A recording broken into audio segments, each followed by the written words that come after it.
नमस्कार दर्शक बंधु मु मुना स्वागत जनाऊँगी अमड़िया न्यूज को।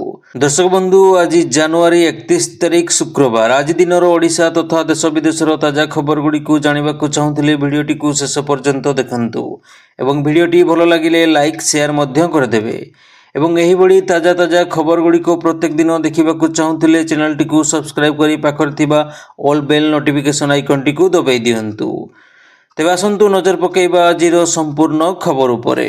राशन कार्ड फेरैबा प्रसंग में जोगाण मंत्री कृष्णचंद्र पात्र गुरुवार स्पष्टीकरण रखिछंती। ठिका कर्मचारी को राशन कार्ड फेराइबार आवश्यकता नहीं। बड़ चाकरी करिनथिबा लोके राशन कार्ड फेराइबे नहीं। जो माने 10-12 हजार टंका दरमा पाउछंती सेमाने मध्य राशन कार्ड रखी पारिबे। जो माने आईटी रिटर्न दाखल करुछंती सेमाने राशन कार्ड फेराइबा को निर्देश देइछंती। सेहीपरि जो माने 30-40 हजार दरमा पाउछंती सेमाने राशन कार्ड न फेराइले कार्यानुष्ठान ग्रहण कराजिबो बोली मंत्री कहिछंती।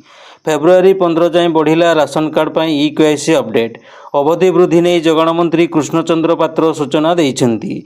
पूर्वर जनवरी 31 शेष तारीख थिला बेले वर्तमान यह फेब्रुआरी 15 को वृद्धि पाइछि। परवर्ती खबर सरिला 2 दिनिया उत्कर्ष ओडिशा सम्मेलनी 17 लाख कोटीर पुंजी निवेश। सरकार 5 लाख कोटीर निवेश आशा रखिथिबा बेले 16.73 लाख कोटीर निवेश पई प्रस्ताव मिलिछि। मोट 145 एमओयू साक्षर होइथिबा बेले 12,88,000 नियुक्ति सुजोग सृष्टि हेबो। एमओयू बाद 3,88,000 कोटी निवेश आसिबो। लक्ष्यर 3 गुणा निवेश पई आग्रह प्रकाश करिसेंती विभिन्न संस्था। 15टी कंपनी खटाइबे 8,50,000 कोटी टंका। आदानी 2,28,000 कोटी, वेदांत 1 लाख कोटी, टाटा 88,000 कोटीर निवेश पई प्रतिश्रुति देइछंती। द्वितीय दिन में पर्यटन क्षेत्र में 121टी प्रकल्प पई 8,000 कोटीर पुंजी निवेश प्रस्ताव। सेहीभଳି हस्ततंत बयनशिल्प क्षेत्र में 7,762 कोटी टंकार पुंजी निवेश पई 6टी संस्था सह एमओयू होइछि। परवर्ती खबर राज्य में स्वास्थ्य सेवा को त्वरान्वित करने निमंते सम हेल्थ केयर सर्विसेज पक्षर एक विस्तृत योजना हाथ को नि तृणमूल स्तर लोकंकु सुलभ तथा गुणवत्ता विशिष्ट स्वास्थ्य सेवा देवाकू प्रति जिले में यही संस्था पक्षर 50 शଯ୍ୟା विशिष्ट मल्टी स्पेशलिटी हॉस्पिटल स्थापन करा जिवो। एही परिप्रेक्षी रे संस्था पक्षर राज्य सरकार को प्रदान करा जायतिबा प्रस्ताव गृहीत होईछि बोली बुधवार उत्कर्ष ओडिशा कार्यक्रम रे घोषणा करा जायछि। ओडिशार स्वास्थ्य और परिवार कल्याण मंत्री डॉक्टर मुकेश महालिंग एवं स्वास्थ्य विभाग कमिशनर कम सेक्रेटरी एस असितों उपस्थिति रे यही घोषणा करा जायतिला। परवर्ती खबर गाड़ी पंजीकरण और ड्राइविंग लाइसेंस आधार सह लिंक हेबा को जाउथबा बेले ट्रैफिक नियम उल्लंघनकारी माने मोबाइल नंबर ठिकाना बदलाई जरिमानारू दूरे रहिबार दिन शेष हेबा को जाउछि। गाड़ी मालिक और ड्राइविंग लाइसेंसधारी को सेमानंकर आधार लिंक ठिकाना मोबाइल नंबर एवं अन्यान्य विवरणी अपडेट करने बाध्यतामूलक करने सड़क परिवहन मंत्रालय एक नुआ नियम आने को विचार करुछि। जदि आपण पाखरे कार बाइक किंबा कौनसी मोटर जान अच्छी तेबे सरकार खूब शीघ्र आपण को ठिकाना विवरणी अपडेट करी आधार सह लिंक करने को कहीपारती। यह द्वारा चालाण कटागले गाड़ी मालिक और ड्राइवर को ठिकाना सहजरे मिल पारिबो। मंत्रालय यहाकू मोटरयान आईन प्रस्तावित संशोधनर एक अंश करने को विचार करुछि। परवर्ती खबर सुंदरगढ़ जिला बणाई उपखंड महुलपदा थाना अंतर्गत सिहिड़िया ग्रामर सरकारी प्राथमिक विद्यालय रे थिबा छात्रावासरू गत 28 तारिख राति रे 15 जन छात्र एका संगरे फेरार हो जाइथिबा घटना गुरुवार बणाई बीओ सुनील मुंडो संपृक्त विद्यालयर प्रधान शिक्षयित्री द्रौपदी साहू को निलंबन आदेश देइछंती। छात्र मिलिया परे कारण स्पष्ट होइथिला। संपृक्त विद्यालय थिबा एक आदिवासी छात्रावास समुदाय 37 जन छात्र रहुथिले। सेमानंक मध्यरु तृतीय चतुर्थ और पंचम श्रेणीर 15 जन कमलमती छात्र से दिन राति फेरार हो जाइथिले। परे पेट्रोलिंग करुथबा बारकोट पुलिस द्वारा फेरार छात्र उद्धार होगा परे पुलिस विद्यालय रे शिक्षक जिम्मारे पिलामानंकु छाड़िथिले। परवर्ती खबर यूपीआई पेमेंट व्यवहारकारी बड़ खबर 2025 फेब्रुआरी पहिलारू आपण यूपीआई पेमेंट करि परिबे नाही। जदि कहीं यूपीआई आप ट्रांजैक्शन आईडी रे विशेष अक्षर जेपरिक $, इत्यादि व्यवहार करे तेबे सही ट्रांजैक्शन बातिल करा जिवो। भारत में एपरी अनेक आप अच्छी जहाँ ट्रांजैक्शन आईडी रे स्वतंत्र अक्षर व्यवहार करे तेबे पेटीएम एवं फोनपे परी अधिकांश व्यवहृत आप ट्रांजैक्शन आईडी रे विशेष अक्षर व्यवहार करती नहीं। ପରବର୍ତ୍ତୀ ଖବର ଭାରତୀୟ ରେଳବାଇ ଦ୍ୱାରା ନିକଟରେ ଏକ ନୂତନ ସୁବିଧା ଆରମ୍ଭ କରାଯାଇଛି। ଏହି ସୁବିଧାକୁ ବୁକ୍ ୱାନ୍ ପେ ଲେଟର ନାମ ଦିଆଯାଇଛି। ଏହି ଗୋଟିଏ ବୈଶିଷ୍ଟ୍ୟ ସାହାଯ୍ୟରେ ଆପଣ ପ୍ରଥମେ ଟ୍ରେନ୍ ଟିକେଟ୍ ବୁକ୍ କରିପାରିବେ ଏବଂ ପରେ ଟିକେଟ୍ ପାଇଁ ଦେୟ ଦେଇପାରିବେ। ପରବର୍ତ୍ତୀ ଖବର ଆମେରିକାର ହ୍ୱାଇଟ୍ ହାଉସ୍ ନିକଟରେ ଏକ ବଡ଼ ବିମାନ ଦୁର୍ଘଟଣା ଘଟିଛି। ଏହି ବିମାନରେ 60 ଜଣ ଲୋକ ଥିଲେ। ଦୁର୍ଘଟଣା ପରେ ବିମାନଟି ପାଟୋମାକ ନଦୀରେ ଖସି ପଡ଼ିଥିଲା। ସୂଚନା ଅନୁଯାୟୀ ହେଲିକପ୍ଟର ସହିତ ବିମାନର ଧକ୍କା ଯୋଗୁଁ ଏହି ଦୁର୍ଘଟଣା ଘଟିଛି। ପ୍ରକୃତରେ ବିମାନଟି ୱାଶିଂଟନର ରୋନାଲ୍ଡ ରିଗାନ ଅନ୍ତର୍ଜାତୀୟ ବିମାନବନ୍ଦରରେ ଅବତରଣ କରିବାର ଥିଲା। ବିମାନଟିକୁ ନଦୀରେ ଜରୁରୀକାଳୀନ ଅବତରଣ କରିବାକୁ ପଡ଼ିଲା। ବିମାନଟି ଆମେରିକୀୟ ସହର କାନସାସ୍ ସିଟିରୁ ୱାଶିଂଟନ ଆସୁଥିଲା। ଏହା ଏକ କାନାଡା ଏୟାର ବିମାନ ଥିଲା।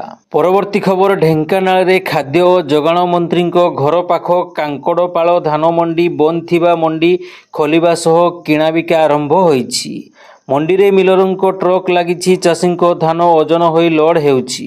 ମଣ୍ଡିରେ ଦୁଇଟି ପଞ୍ଚାୟତ ଯଥା କାଙ୍କଡ଼ପାଳ ଓ ଶୁଆଖାଇ କାଟେନି ଗ୍ରାମ ପଞ୍ଚାୟତ ଏବଂ ଶିମିଳିଆ ପୌରାଞ୍ଚଳରେ 18 ଏବଂ 19 ନମ୍ବର ୱାର୍ଡ ଚାଷୀଙ୍କୁ ଟୋକନ ଦିଆଯାଇଛି। ଜିଲ୍ଲାବ୍ୟାପୀ ଧାନ କିଣାବିକା ଆରମ୍ଭ ହୋଇଛି ସତ, କିନ୍ତୁ କଟନୀ ଛଟନୀ ବନ୍ଦ ହୋଇନାହିଁ। ଚାଷୀଙ୍କଠାରୁ 4 କେଜି ଧାନ କଟାଯାଉଥିବା କୁହାଯାଉଛି। ତେବେ ଚାଷୀ ମୁହଁ ଖୋଲୁନଥିଲେ ବି ଆର୍ଥିକ ଅନଟନ ଭିତରେ ଥିବା ଚାଷୀ କହିଛନ୍ତି ଯେ ସେମାନଙ୍କଠାରୁ 4 କେଜି ଧାନ କଟା ହେଉଛି। ପରବର୍ତ୍ତୀ ଖବର ବିକଶିତ ଗାଁ ବିକଶିତ ଓଡ଼ିଶା ପାଇଁ ସରକାର ମାର୍ଗଦର୍ଶିକା ଜାରି କରିଛନ୍ତି। ପଞ୍ଚାୟତରାଜ ଓ ପାନୀୟ ଜଳ ବିଭାଗ ପକ୍ଷରୁ ଜାରି ହେଲା ମାର୍ଗଦର୍ଶିକା। ବ୍ଲକ ସ୍ତରରେ ବାର୍ଷିକ ଉନ୍ନତିମୂଳକ କାର୍ଯ୍ୟ ପାଇଁ ଯୋଜନା କରାଯିବ। ବିକଶିତ ଗାଁ ବିକଶିତ ଓଡ଼ିଶା ପାଇଁ ଗାଇଡଲାଇନ୍ ସମସ୍ତ ଜିଲ୍ଲାପାଳମାନଙ୍କୁ ପଠାଇଲା ବିଭାଗ। ଗ୍ରାମସଭା ଜରିଆରେ ପ୍ରକଳ୍ପ ତାଲିକା କରିବାକୁ ନିର୍ଦ୍ଦେଶ ଜାରି କରାଯାଇଛି। ଫେବୃଆରୀ 14 ତାରିଖରେ ତାଲିକା ଫାଇନାଲ କରିବାକୁ ନିର୍ଦ୍ଦେଶ। ପଞ୍ଚାୟତଗୁଡ଼ିକରେ 5 ବର୍ଷିଆ ପ୍ଲାନ୍ ଆସନ୍ତା 15 ସୁଦ୍ଧା ଦାଖଲ କରିବାକୁ ନିର୍ଦ୍ଦେଶ ଦିଆଯାଇଛି। ପରବର୍ତ୍ତୀ ଖବର ସୁନିତା ୱିଲିୟମ୍ସଙ୍କୁ ମହାକାଶରୁ ଫେରାଇ ଆଣିବେ ଏଲନ୍ ମସ୍କ। ଆମେରିକାର ନୂଆ ରାଷ୍ଟ୍ରପତି ଡୋନାଲ୍ଡ ଟ୍ରମ୍ପ ସ୍ପେସ୍ ଏକ୍ସର ସିଇଓ ଏଲନ୍ ମସ୍କଙ୍କୁ ଦାୟିତ୍ୱ ଦେଇଛନ୍ତି।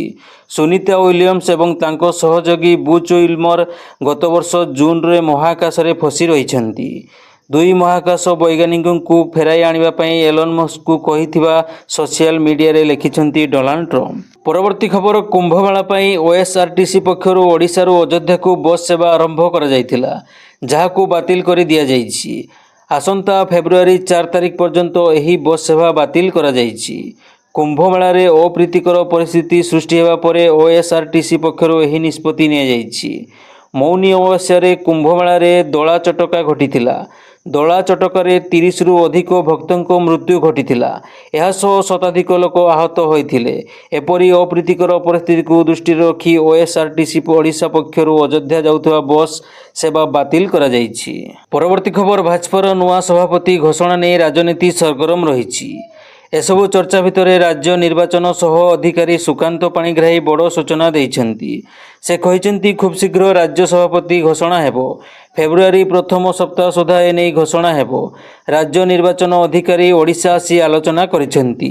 ଖୁବ୍ ଶୀଘ୍ର ବାକି 14 ଜିଲ୍ଲାର ସଭାପତିଙ୍କ ନାଁ ଘୋଷଣା ହେବ। ଏଥିସହ ରାଜ୍ୟ ସହପ୍ରଭାରୀ ଲତା ଓସେଣ୍ଡି ମଧ୍ୟ ପ୍ରତିକ୍ରିୟା ଦେଇଛନ୍ତି।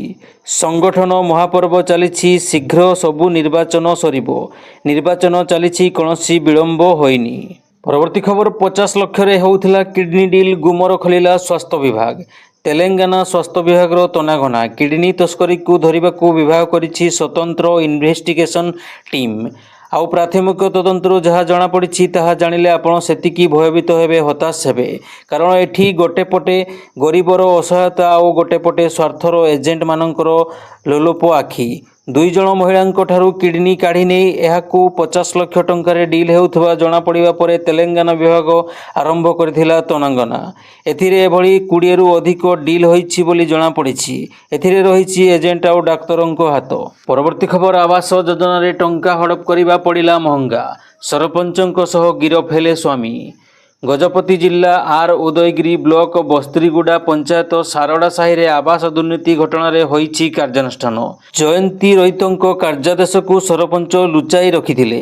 ପରେ ଜୟନ୍ତୀଙ୍କ ନିକଟକୁ ଭୁଲରେ ଟଙ୍କା ଚାଲିଯାଇଥିବା କହି 2ଟି କିସ୍ତିରେ 1,05,000 ଟଙ୍କା ଉଠାଇ ନେଇଥିଲେ। ଏହି ସତ ସାମ୍ନାକୁ ଆସିବା ପରେ ସରପଞ୍ଚଙ୍କୁ ଟଙ୍କା ମାଗିଥିଲେ ଜୟନ୍ତୀ। କିନ୍ତୁ ଟଙ୍କା ଦେବାକୁ ମନା କରିବା ସହ ହତ୍ୟା ଧମକ ଦେଇଥିଲେ ସରପଞ୍ଚ। ଏନ୍ଏଆର୍ ଉଦୟଗିରି ଥାନାରେ ଲିଖିତ ଅଭିଯୋଗ ସହ ଜିଲ୍ଲାପାଳଙ୍କ ଯୁଗ୍ମ ଅଭିଯୋଗ ଶୁଣାଣିରେ ମଧ୍ୟ ଅଭିଯୋଗ କରିଥିଲେ ଜୟନ୍ତୀ। ଘଟଣାରେ ସରପଞ୍ଚଙ୍କ ସହ ତାଙ୍କ ସ୍ୱାମୀଙ୍କୁ ଗିରଫ କରିଛି ପୋଲିସ। ପରବର୍ତ୍ତୀ ଖବର, ପଶ୍ଚିମବଙ୍ଗର ଶ୍ରେଣୀଗୃହ ଭିତରେ ଜଣେ ଅଧ୍ୟାପିକା ତାଙ୍କ ଛାତ୍ରଙ୍କୁ ବିବାହ କରୁଥିବା ବେଳର ଭିଡ଼ିଓ ଏବେ ସୋସିଆଲ ମିଡ଼ିଆରେ ଚର୍ଚ୍ଚାର ବିଷୟ ପାଲଟିଛି। ଭିଡ଼ିଓରେ ହଳଦୀ ଏବଂ ମାଳା ଆଦାନ ପ୍ରଦାନ ଭଳି ବିବାହ ରୀତିନୀତି ହୋଇଛି। କଲିକତାରୁ ପ୍ରାୟ 150 କିଲୋମିଟର ଦୂରରେ ଥିବା ନାଦିଆର ହରିଙ୍ଗଘାଟ ଟେକ୍ନୋଲୋଜି କଲେଜରେ ଏହି ଦୃଶ୍ୟକୁ ନେଇ ଅନେକ ନିନ୍ଦା କରିଛନ୍ତି। ମୌଲାନା ଅବୁଲ କାଲାମ ଆଜାଦ ଟେକ୍ନୋଲୋଜି ବିଶ୍ୱବିଦ୍ୟାଳୟର ଅଧୀନରେ ଥିବା ଏହି କଲେଜର ମନସ୍ତତ୍ତ୍ୱ ବିଭାଗରେ ଏପରି ଘଟିଛି। ପାୟଲ ବାନାର୍ଜୀ ନାମକ ପ୍ରଫେସରଙ୍କୁ ଭିଡ଼ିଓରେ କନ୍ୟା ବେଶରେ ମାଳା ପିନ୍ଧାଉଥିବାର ଦେଖିବାକୁ ମିଳିଛି। ତେବେ ଏହା ପ୍ରକୃତ ବିବାହ ନୁହେଁ ବୋଲି ଅଧ୍ୟାପିକା କହିଛନ୍ତି। ଏହା ଏକ ଶିକ୍ଷାଗତ କାର୍ଯ୍ୟର ଅଂଶ ବୋଲି କହି ସେ ସଫେଇ ଦେଇଛନ୍ତି। ତେବେ ଏହି ମାମଲାର ତଦନ୍ତ କରିବା ପାଇଁ ଏବେ ଅଭିଯୁକ୍ତ ଅଧ୍ୟାପକଙ୍କୁ ଛୁଟି ପ୍ରଦାନ କରାଯାଇଛି। କଲେଜ କର୍ତ୍ତୃପକ୍ଷ ଏକ 3 ସଦସ୍ୟ ବିଶିଷ୍ଟ ପ୍ୟାନେଲ ଗଠନ କରିଛନ୍ତି। ପରବର୍ତ୍ତୀ ଖବର, ପ୍ରଧାନମନ୍ତ୍ରୀ ନରେନ୍ଦ୍ର ମୋଦି ଦେଶରେ ମେଦବହୁଳତା ବୃଦ୍ଧି ପାଉଥିବା ସମସ୍ୟା ଉପରେ ଗଭୀର ଚିନ୍ତା ପ୍ରକାଶ କରିଛନ୍ତି। ସେ କହିଛନ୍ତି, ଅନେକ ଲୋକ ମୋଟାପଣର ଶିକାର ହେଉଛନ୍ତି। ଆମେ ସମସ୍ତେ ଫିଟନେସ୍ର ଗୁରୁତ୍ୱ ବୁଝୁଛୁ, ତେଣୁ ଉପଯୁକ୍ତ ପୁଷ୍ଟିସାର ବିଷୟରେ ସୂଚନା ନିରନ୍ତର ଦେଶବାସୀଙ୍କ ପାଖରେ ପହଞ୍ଚିବା ଗୁରୁତ୍ୱପୂର୍ଣ୍ଣ, ଯାହାଫଳରେ ଲୋକମାନେ ସୁସ୍ଥ ରହିବେ ଏବଂ ଏକାଠି ଆମେ ଏକ ଫିଟ୍ ଇଣ୍ଡିଆ ଗଠନ କରିପାରିବା। ସର୍ଭେ ଦର୍ଶାଉଛି ଯେ ଆମ ଦେଶରେ ମୋଟାପଣ ସମସ୍ୟା ଦ୍ରୁତ ଗତିରେ ବୃଦ୍ଧି ପାଉଛି। ଦେଶର ପ୍ରତ୍ୟେକ ବୟସ ଗୋଷ୍ଠୀ ଏବଂ ଯୁବପିଢ଼ି ମଧ୍ୟ ଏହା ଦ୍ୱାରା ଖରାପ ଭାବରେ ପ୍ରଭାବିତ ହେଉଛନ୍ତି।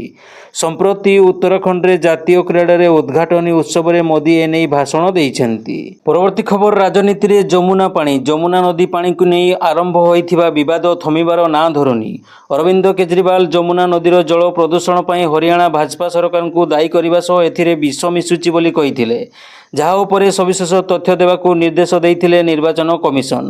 ଯମୁନା ନଦୀର କେଉଁ ପ୍ରକାର ବିଷ ମିଶିଛି, କିଏ ବିଷ ମିଶାଉଛି ବୋଲି ତଥ୍ୟ ଦେଇଛି ଏବଂ କେଉଁଠି ଓ କେମିତି ଏହା ଠାବ ହୋଇଥିଲା ବୋଲି ପ୍ରଶ୍ନ କରିଥିଲେ ନିର୍ବାଚନ କମିଶନ, ଯାହାର ଜବାବ ରଖିଛି ଆପ୍ ପକ୍ଷରୁ କୁହାଯାଇଛି ଯେ ଜଳ ବୋର୍ଡର ତଥ୍ୟ ଅନୁଯାୟୀ ଯମୁନା ପାଣିରେ ଆମୋନିଆର ପରିମାଣ ଅଧିକା ରହିଛି, ଯାହା ମଣିଷ ଶରୀର ପ୍ରତି ଅତ୍ୟନ୍ତ କ୍ଷତିକାରକ ବୋଲି ଆପ୍ ପକ୍ଷରୁ କୁହାଯାଇଛି। ନଦୀ ପାଣି 700 ଗୁଣା ଅଧିକ ଆମୋନିଆ ଥିବା ନେଇ ଦିଲ୍ଲୀ ମୁଖ୍ୟମନ୍ତ୍ରୀ ଆତିଶି ଦିଲ୍ଲୀ ରାଜ୍ୟପାଳଙ୍କୁ ଚିଠି ଲେଖିଥିଲେ। ସେପଟେ ଘଟଣାକୁ ନେଇ ରାଜନୀତି ଜୋର ଧରିଛି। କେଜରିୱାଲଙ୍କ ବୟାନ ପରେ ହରିୟାଣା ମୁଖ୍ୟମନ୍ତ୍ରୀ ନାୟବ ସିଂ ସାଇନି ଯମୁନା ନଦୀର ପାଣି ପିଇଛନ୍ତି। କଂଗ୍ରେସ ସାଂସଦ ରାହୁଲ ଗାନ୍ଧୀ ମଧ୍ୟ ଏଥିପାଇଁ ଆପକୁ ଦାୟୀ କରିବା ସହ କେଜରିୱାଲଙ୍କୁ ଯମୁନା ପାଣି ପିଇବାକୁ ଚ୍ୟାଲେଞ୍ଜ ଦେଇଛନ୍ତି। ପରବର୍ତ୍ତୀ ଖବର, ମାଲକାନଗିରି ଜିଲ୍ଲା ସୀମାନ୍ତ ଛତିଶଗଡ଼ ଦନ୍ତେୱାଡ଼ା ଜିଲ୍ଲାରେ 3 ଲକ୍ଷ ଟଙ୍କାର ପୁରସ୍କାର ଘୋଷିତ 3 ମାଓବାଦୀ ଆତ୍ମସମର୍ପଣ କରିଛନ୍ତି। ବର୍ତ୍ତମାନ ଛତିଶଗଡ଼ ପୋଲିସ ଦ୍ୱାରା ଚାଲିଥିବା ଘରକୁ ଫେରିଆସ ଅଭିଯାନରେ ଅନୁପ୍ରାଣିତ ହୋଇ ଏହି 3 ମାଓବାଦୀ ଆତ୍ମସମର୍ପଣ କରିଥିବା ଜଣାପଡ଼ିଛି।